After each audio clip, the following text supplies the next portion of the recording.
Den 22. Februar 2022 ass ein Datum, den dann awer ein bisschen außergewöhnlich war. Grund genug für das als Mathesequipe sich etwas auffallen lässt.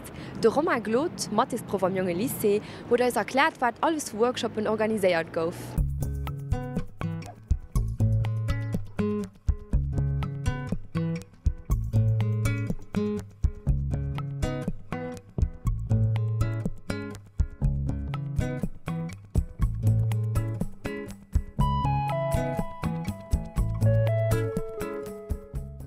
Ja, 22.02.2022 ass jo selbecht vu fir gelees wie vun Hanne gelees, dat war dann de Symmetriedach vum LGE, wo man mat de Schüler eng Reiheaktivitäten iwwer Flotsymmetrie gemet hunn.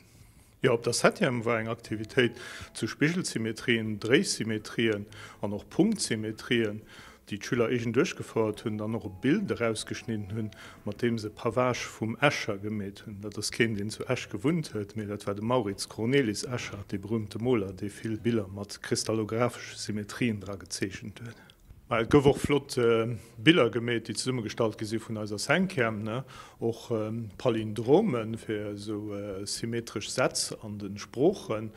Das Engsach an bei den Großen op der deuxième Premiere, da hat meine Aktivität mal zu erfassen am Raum, wie zum Beispiel Möbelstreifen, die man dann noch gebastelt hunn, an noch mal am 3D-Brill gewissen hunn projizeiert.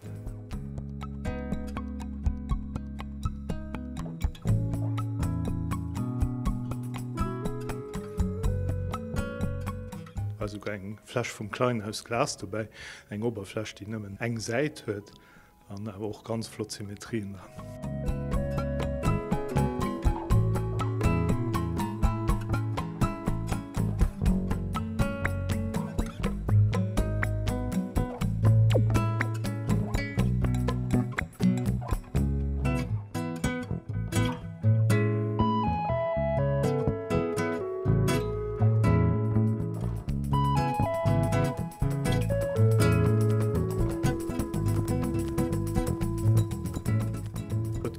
Symmetrien überall an der Natur, der fand ganz gut Symmetrien an den euklidische Strukturen von den Gebäier, wie auch an der fraktale Struktur von den Pflanzen oder an den chaotische Struktur von den Wolken, sogar von den Flottsymmetrien.